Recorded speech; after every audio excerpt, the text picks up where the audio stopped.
ಸಚಿವ ಸಂಪುಟ ಪುನರಚನೆ ಆಗಲೇಬೇಕು, ನಾನು ಕೂಡ ಸಚಿವ ಸ್ಥಾನದ ಆಕಾಂಕ್ಷಿ ಅಂತ ಕೋನರೆಡ್ಡಿ ಅವರು ಹೇಳ್ತಾ ಇದ್ದಾರೆ. ಧಾರವಾಡದಲ್ಲಿ ಶಾಸಕ ಎಚ್ ಎನ್ ಕೋನರೆಡ್ಡಿ ಅವರು ಹೇಳಿಕೆಯನ್ನ ನೀಡ್ತಾ ಇರುವಂತದ್ದು.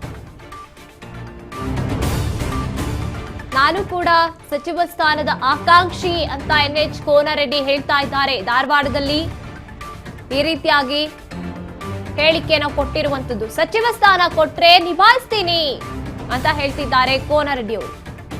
ರೈತರ ಕೋಟಾದಲ್ಲಿ ಸಚಿವ ಸ್ಥಾನ ಕೊಡಬೇಕು ಅಂತ ಮನವಿಯನ್ನ ಮಾಡ್ತಿದ್ದಾರೆ. ಸಚಿವ ಸ್ಥಾನ ಕೊಡೋದು ಸಿಎಂ ಡಿಸಿಎಂ ಹೈಕಮಾಂಡ್ಗೆ ಬಿಟ್ಟಿರುವಂತದ್ದು.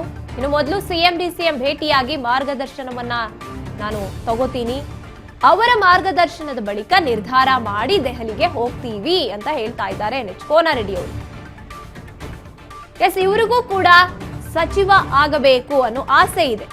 ನನಗೇನಾದ್ರೂ ಸಚಿವ ಸ್ಥಾನ ಕೊಟ್ರೆ ರೈತ ಅನ್ನುವಂತ ಕೋಟಾದಲ್ಲಿ ಕೊಡ್ಲಿ, ನನಗೂ ಆಸೆ ಇದೆ ಅಂತ ಹೇಳ್ತಿದ್ದಾರೆ. ನಾನು 2-3 ಸಲ ರಿಪೀಟ್ ಮಾಡಿದ್ರೆ ಪದೇ ಪದೇ ಹೇಳೋದು ಸರಿ ಅಲ್ಲ.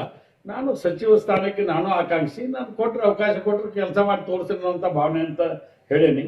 ರೈತರ ಕೋಟಾದಾಗ ಏನೋ ಮಾಡ್ತಿದ್ರು ಮಾಡ್ಲಿ ಅಂತ ನಾನು ಕೂಡ ಮನವಿ ಮಾಡ್ತೇನೆ. ಆ ಮಾತು ಬೇರೆ. ಆಗ ಮಾಡೋದು ಬಿಡೋದು ಮುಖ್ಯಮಂತ್ರಿಗಳಿಗೆ, ಉಪಮುಖ್ಯಮಂತ್ರಿಗೆ ಮತ್ತು ಹೈಕಮಾಂಡಿಗೆ.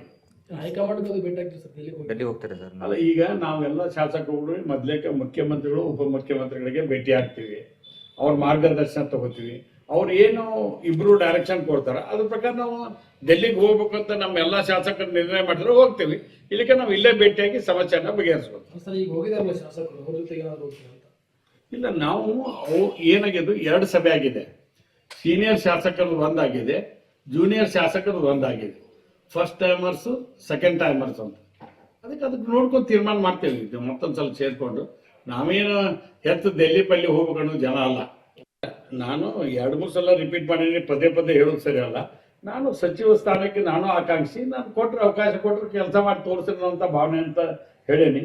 ರೈತರ ಕೋಟಾದಾಗ ಏನೋ ಮಾಡ್ತಿದ್ರು ಮಾಡ್ಲಿ ಅಂತ ನಾನು ಕೂಡ ಮನವಿ ಮಾಡ್ತೇನೆ. ಆ ಮಾತು ಬೇರೆ. ಆಗ ಮಾಡೋದು ಬಿಡೋದು ಮುಖ್ಯಮಂತ್ರಿಗಳಿಗೆ, ಉಪಮುಖ್ಯಮಂತ್ರಿಗೆ ಮತ್ತು ಹೈಕಮಾಂಡಿಗೆ. ಅಲ್ಲ, ಈಗ ನಾವೆಲ್ಲ ಶಾಸಕರು ಮೊದಲೇಕ ಮುಖ್ಯಮಂತ್ರಿಗಳು ಉಪಮುಖ್ಯಮಂತ್ರಿಗಳಿಗೆ ಭೇಟಿ ಆಗ್ತೀವಿ, ಅವ್ರ ಮಾರ್ಗದರ್ಶನ ತಗೋತೀವಿ. ಅವ್ರು ಏನು ಇಬ್ರು ಡೈರೆಕ್ಷನ್ ಕೊಡ್ತಾರ ಅದ್ರ ಪ್ರಕಾರ ನಾವು ಡೆಲ್ಲಿಗೆ ಹೋಗ್ಬೇಕು ಅಂತ ನಮ್ಮೆಲ್ಲ ಶಾಸಕರು ನಿರ್ಣಯ ಮಾಡಿದ್ರೆ ಹೋಗ್ತೀವಿ. ಇಲ್ಲಿಗೆ ನಾವು ಇಲ್ಲೇ ಭೇಟಿಯಾಗಿ ಸಮಸ್ಯೆನ ಬಗೆಹರಿಸ್ಬೋದು.